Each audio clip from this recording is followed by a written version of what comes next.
Hello, it's Andrew Eborn here again with a very, very special edition where I have not one, but two presidents, because I was told by my good chum, Anthony Darkstone Brook, that he has a world exclusive he would like to share with us here on ENN. Anthony, tell us all about it. Oh, absolutely. What we got to share with you today, in fact, is, and he has never done an interview with anyone before. He has lots lined up, but I would like you and everybody else watching or the video eventually to say a very warm welcome and hello and a good afternoon to Dr. Joel Zaritsky, because it's now noon in New York City, where he's sitting at the moment, and this is our Society of American Magicians president. So you've got an exclusive first there, Andrew.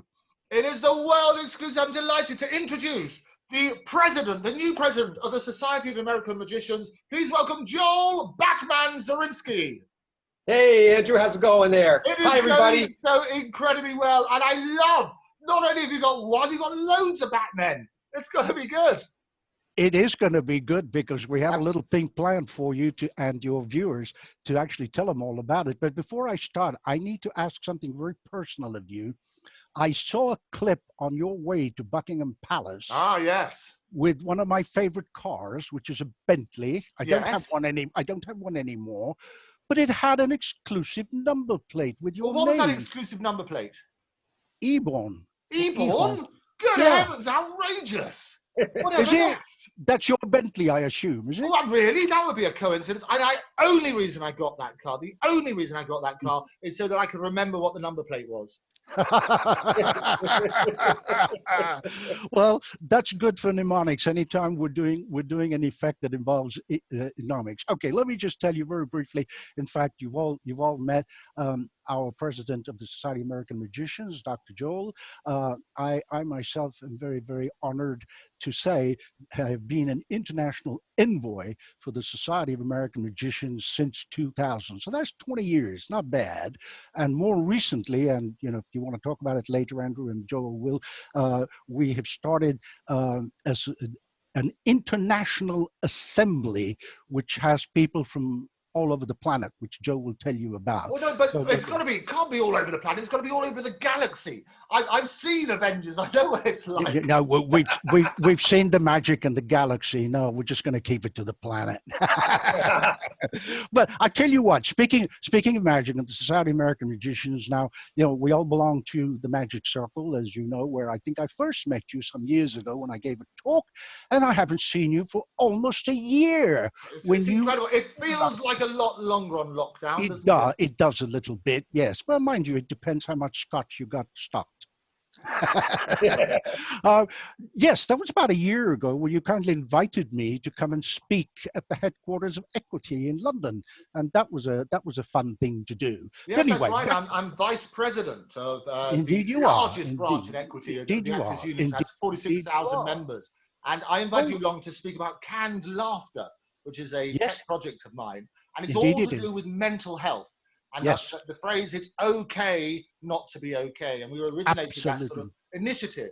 And I wanted people to talk about mental health and how important that was. And you spoke eloquently about it. You were very open and honest, and some tremendous feedback.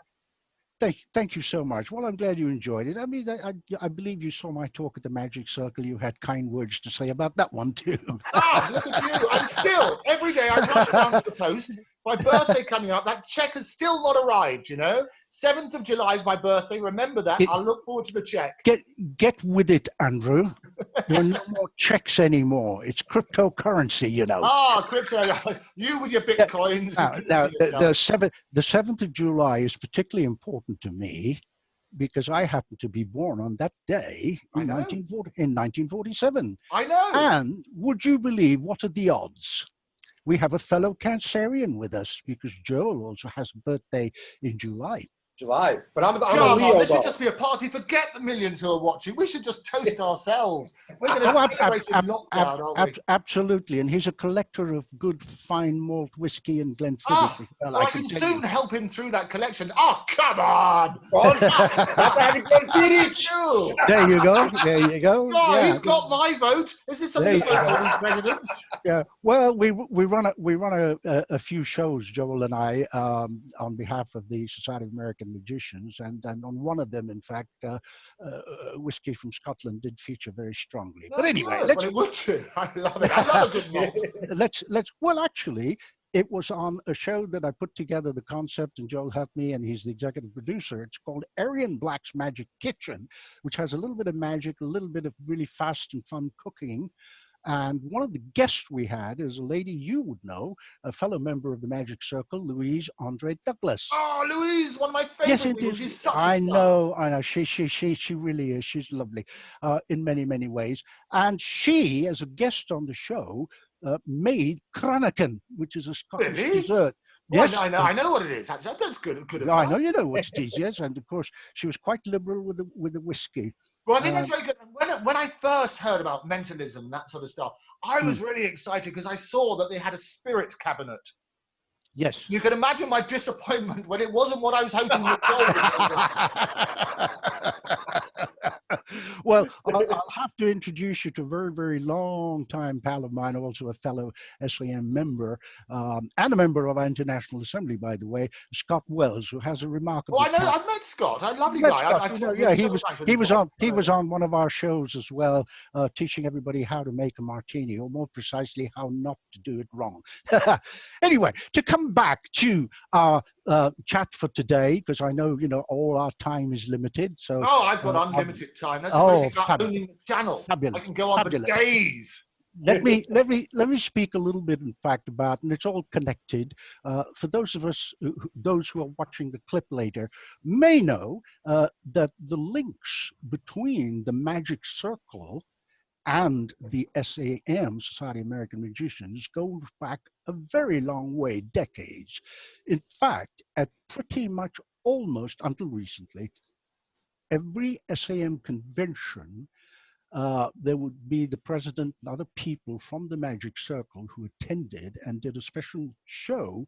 And then they gave a cocktail party for Magic Circle members who were also members of the SAM. Now, I remember with great fondness, dear Chris Pratt, who is no longer with us when he was secretary, gave a wonderful cocktail show. I can't remember which city it was in. We didn't do that in January because we're smart, aren't we, Joel, at the SAM? We did our convention in Las Vegas in January, so everybody could fly. Oh yeah. We predict these things, For a few pound notes, we'll let you into the secret. But what I love about the SM, many things I love about you. You beat the Magic Circus. It's not every convention. May the 10th, if I remember, May the 10th, 1902 was when you were founded. Is that right? Correct. And the Magic Circle was the 1st of July, 1905. So you beat us by a good 3 years. So next week will be our 115th anniversary. You've just had your thank you very much on behalf of the Magic Circle. Yes. On behalf of the Magic Circle, fantastic, glorious thing. And I helped organise a blue plaque for the Magic Circle at Pinoli's restaurant. My good friend Mike Reed, you can see the episode. We managed to wrestle through all the quagmire of corporate stuff which Westminster has to make sure you can put on a blue plaque. Dynamo magically appeared and cut the ribbon and restored it again, and that was all good. And basically, we now have a blue plaque commemorating where the Magic Circle was founded. 23 magicians on the 1st of July, 1905. 115 years ago next week. But Sam, May the 10th, 1902, congratulations on your 118th year. Tremendous. Thank you. Absolutely. We're very proud of it. And I think we need to clear up something. A lot of people are under the misconception that because it says Society of American Magicians, they go, well, I'm not an American. Well, it doesn't matter. It's a worldwide organization. You can belong to it. And in fact, 5,000, you've got more members than us in the Magic Circle. You've got 5,000 members, haven't you? And counting. Yeah, well, I'm not counting. That's a lot of fingers and toes. We've got 1,500 around the world, and I'm sure somebody's really clever has done a Venn diagram, and if not, they should do a Vernon diagram, maybe for him instead. And have the overlapping bits, and you can have like the magic circle and the sun. We can have like the linking ring, because that's one as well, and you can see who belongs to both. Because I don't belong to you. I don't. No, I know. What? We shall have to exactly. That's the noise I would make. Batman. I know. We should. Nobody's asked me. Well, consider yourself officially asked. We would love you to be. We would love you. We would love you. We would love you to be part of the International Assembly. I want to do that. I want to be like Batman. If you've got a president called Batman, who could I be? I could be Truth Man. I could have the Truth Man show. We'd be rather good. We can work out, my venture will be question everything, make sure we get down to the truth, the nitty gritty. I'll be Truth Man, if I belong to this assembly. We do that. My job as Alfred is to polish the silver and make coffee. But if you were to come in, I think Joel would follow my lead and bring you to the cave as well. I'll just make the coffee. You can polish the silver. You're a man who knows what Georgian spirit cabinet. You know what Georgian. You're a man who knows what Georgian teapots should look like. So there we are. You're an elegant, sophisticated man. So there we are. I wouldn't go too far. Well, why not? You're going to pay me, so it's all right. Anyway, coming back to both organizations, just very quickly, in the International Assembly, we have a number of Magic Circle people who are members of the International Assembly. The secretary, Catherine Rhodes, who else? Spiros Malares, Louise, and of course, in the SAM, we have Bill Palmer, George Schindler. You're not going to name all 5,000. No. I'll lead it. Only 5,000 members, because they're grizzled if you don't mention them. No. We're cool. We don't worry about such things. But I must mention George Schindler, of course. Of course, I have Schindler's list. He is our dean. He had a list, I remember. Yeah, no, not this one. He's a good man. The other one was a very good man. A great film. I know. I'm just saying. Talking about George is actually good, because it leads us in very nicely into some of the things I think your viewers would be interested in looking at and listening to. A few years ago, I was George's house guest at his place in Brooklyn in New York, and he took me to a few places. And one of the places he took me to was the Machpelah Cemetery in Queens in New York. Now, why would he do that? I think the reason he would do that, and I would ask Joel to put up a picture. There we are. If you can highlight that picture somehow, Andrew. Oh, it looks good. For Houdini, we can see that. Can you highlight that picture? Yes, if Joel speaks us through it, we can. Oh, okay, Joel. Okay. Sure. Yeah, off you go. There you go. The picture. There's the picture. Okay, I'm just seeing a small picture. Anyway, I'll talk you through it. That's at the actual Houdini tomb gravesite at the Jewish cemetery in Queens, with some individual standing next to it, that individual being me. Now, if you look at that picture, it looks complete, but it actually isn't, because I will ask Joel to... Oh, you're frozen. You froze. Anthony, you froze. There we go. You're still there, aren't you, Joel? I'm still here, of course. Okay, why don't you speak us through it? There you go. You talk us through it, Joel, in case everybody disappears. So if you're looking at this picture, you'll notice above where it says Houdini, there is nothing there. So let's go to what it is now, and you can see the bust of Houdini now. Oh, good heavens, well done. Yes, they did a fantastic job of putting that on. And it Houdini or bust, that's what they said. Yes, Houdini or bust. So it's absolutely beautifully done. And that's what Anthony was talking about. Getting back on there, so So wonderful. Well, we've lost Anthony, so you're going to have to carry on. You can tell us a bit more about, because this is your first interview as president of the SAM. Tell us what your vision is for the future and what's going to happen about the further extension of magic in the world. So I do a lot of hosting. I do the SAM lecture series, which is every Friday night that we've opened up to every magician across the world. We now have close to about 3,000 people tuning in each week. Wow! For our lecturers, so it's been pretty big. I'm also. Do you pay for the lectures?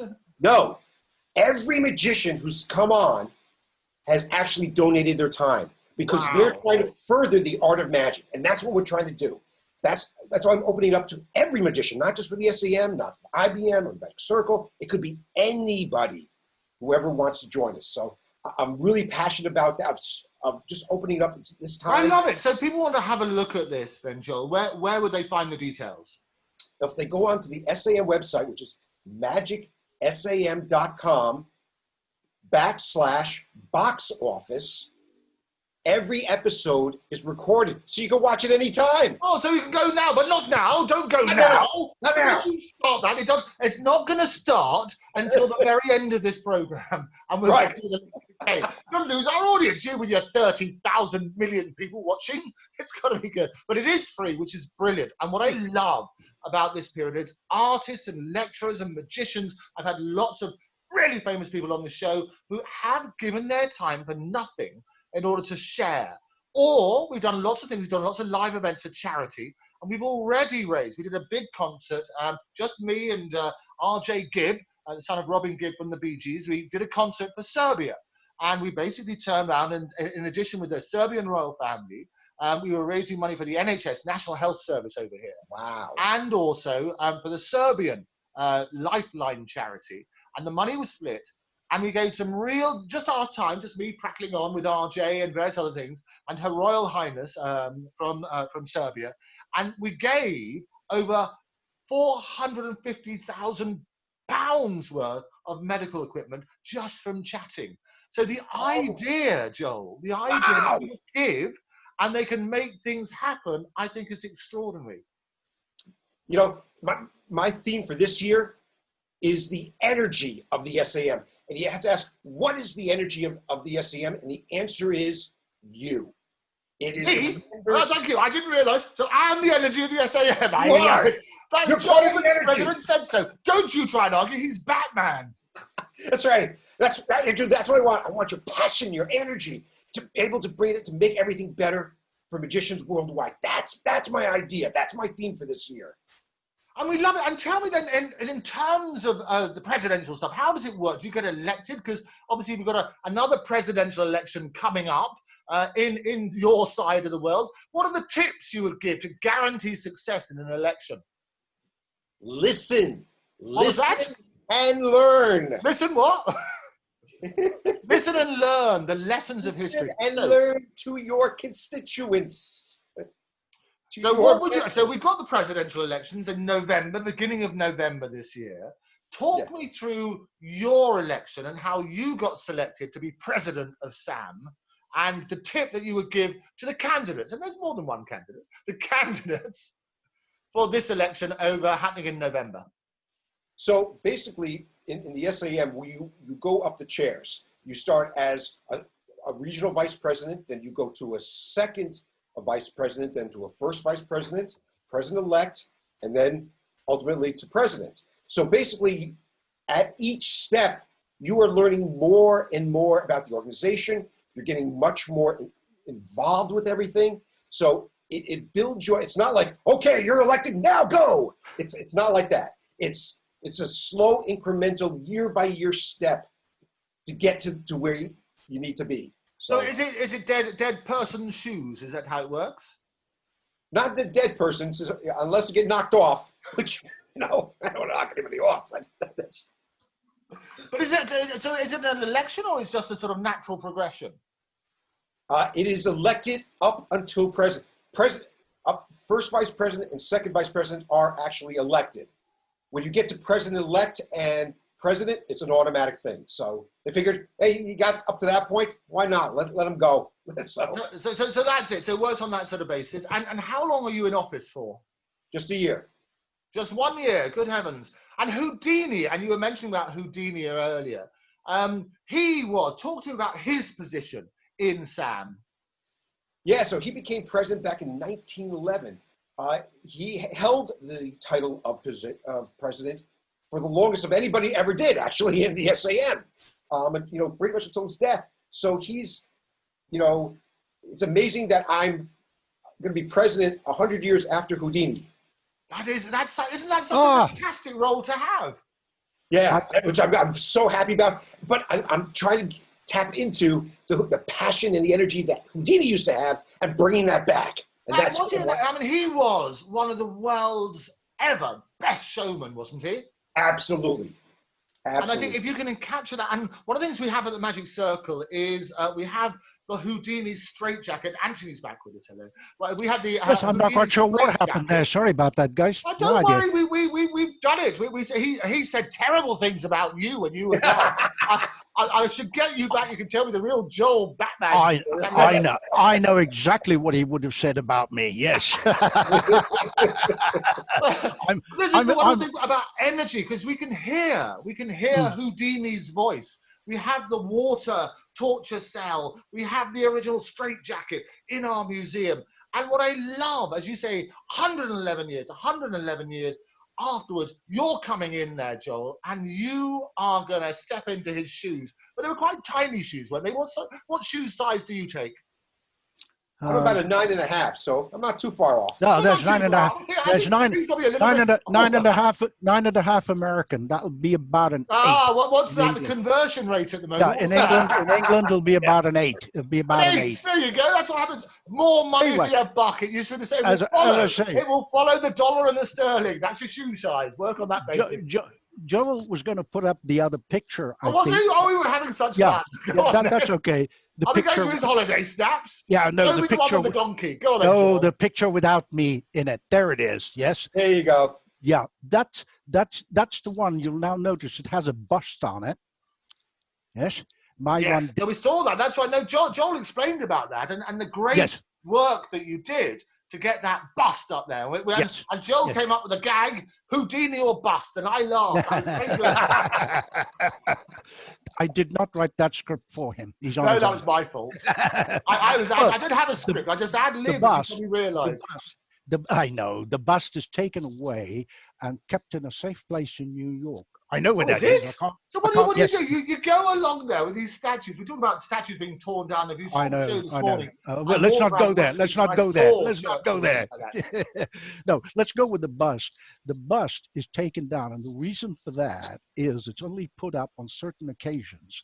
The reason is because he was vandalized, particularly on the 31st of October, which was the date of his death, as you know. As many people watching this will know. So the SAM does not own the site or the plot in the cemetery, but does look after the upkeep, and it would be failing if I did not mention that one of our illustrious members, I don't know if Joel has mentioned this already, David Copperfield, actually contributed quite a lot of money to restore it and bring it up. David, I have to say, is one of the most generous people in magic. He is such a lovely man. He's so giving, so helpful with his time. And he's got a glorious museum. I saw his show. Yes, he has. Anytime people go to Vegas, I'd love to. He's going to come on the show. Hopefully, he'll be flying in. He doesn't need a plane. He can fly in to the show and see that. It would be absolutely brilliant. But he's so generous with his time. And a lot of people don't know what goes on behind the scenes, but he has a fantastic collection himself, doesn't he? Yes, he does. That is quite a museum, and indeed, we have one of our own, not as lavish, I may add, in Colorado, where we're adding and doing things to it. More about that as and when we get to where we need to get to on that one. We'll let you know. And of course, there is Lance Burton who looks after. He was like a second son to, like a son to Gary Darwin, rest his soul, lovely man. And he now looks after Gary's pieces and bits from the museum. And Lance is going to come on the Darkstone dossiers at some stage to talk about that. Darkstone dossier? Look at him plugging another show. I am. No, Darkstone dossiers. It is. We had Joel earlier trying to get people to watch all your free lectures. You're taking there an you audience. Look at you. Well, thank you to both of my guests. It's all part of the benefits of being a Society of American Magicians members. The Darkstone dossiers had its first guest, who is a MIMC with a gold star, my longtime pal from Houston, Texas, Bill Palmer. And the last show was another MIMC with a gold star, another gentleman I've known for, oh gosh, more years than I care to remember, introduced to me by Keith Churcher, another MIMC good old gold Keith. star, and that was Mark Paul. Mark Paul, fantastic mentalist. Yeah, indeed, and much more. And well, we're not plugging the show. Look, here we go. Look. There you go. I know. I see it. I noticed. Yes. Ali Bongo gave me this. Ali Bongo gave me this. I was going to buy the other one from eBay. We will have a show coming up where we're going to talk about Ali Bongo and his role with David Nixon, but more of that later on. I'll post that on the Magic Circle things. But anyway, coming back to Eric Weiss, for some of them may not know, that was his name, yes, and he died, and I'm reading from notes, I mean, because I don't want to trust my memory, at 1:26 p.m., age 52, at the Grace Hospital in Detroit. Now, lovely movie with Tony Curtis where he played Houdini, and basically what happened, very, very short words of the story, it's a long story but I'll make it short. He contracted his muscles in such a way to be able to take a punch to his solar plexus. He had given a talk or a lecture, and one of the people just punched him when he wasn't prepared. He developed peritonitis and then went to the hospital, as I said, and then died. Sidney Radner, who was a great pal of another pal of mine you sure would have heard of, he's gone now, Steve Dacquery. Steve, they would all do these seances, and then Sidney just stopped them. Speaking of seances, Houdini had left Bess, his wife, I think the sum of, I may have got this wrong, but it was a sizable sum, I think about $10,000 or $100,000, and a code word for any medium anywhere who made contact with him. And they had to say, well, I have contacted him and he's told me the code word. To date, no one has done that. And speaking of Bess, when you go to the cemetery, the pictures that Joel's just put up, there's, if that's the statue there, over on this side on the ground, there's a tomb or grave for Bess, which is not true, because a good friend of ours, who's also an SAM member and in New York, Bobby Tokova, who's a historian, actually told us that her body is not there but elsewhere. So, you know, it's kind of very interesting. You just don't know how and why.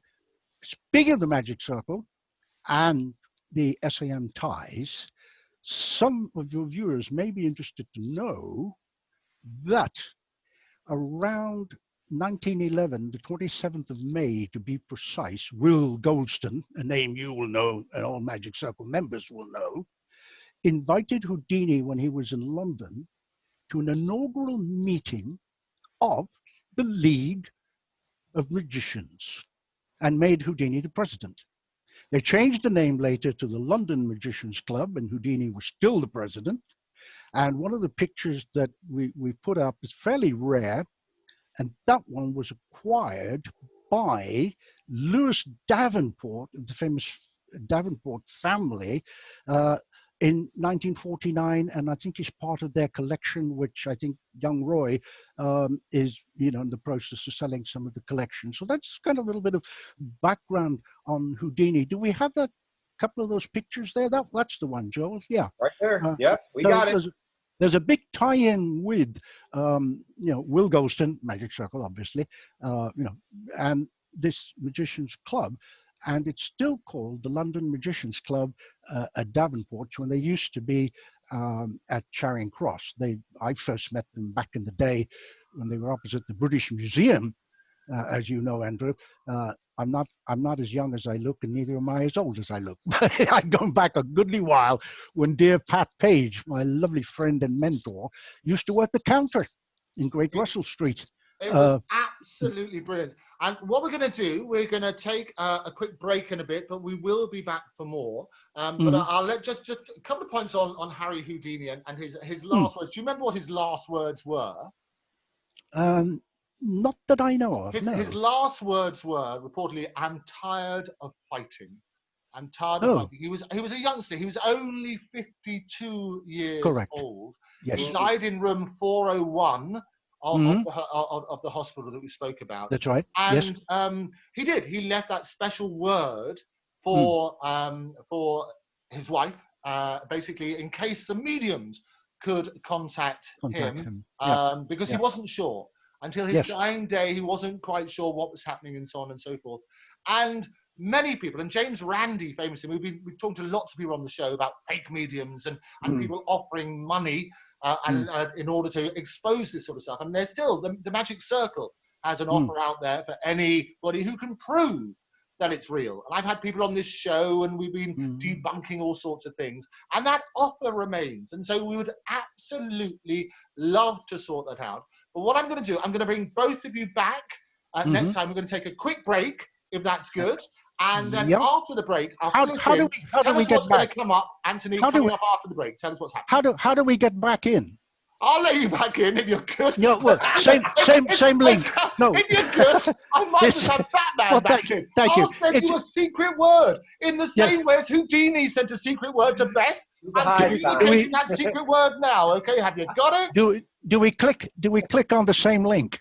No, I'm going to send you something even better than that. But spirits, I'm transmitting the word now to you. Okay, in the same way as Houdini did to Bess. This is the magic word to let you back in this room. Have you got it? No. The word is no. 4-letter word. K-N-O-W. That's the word. Come straight back after these important messages. Join us with the 2 presidents from America. We'll see you straight after this.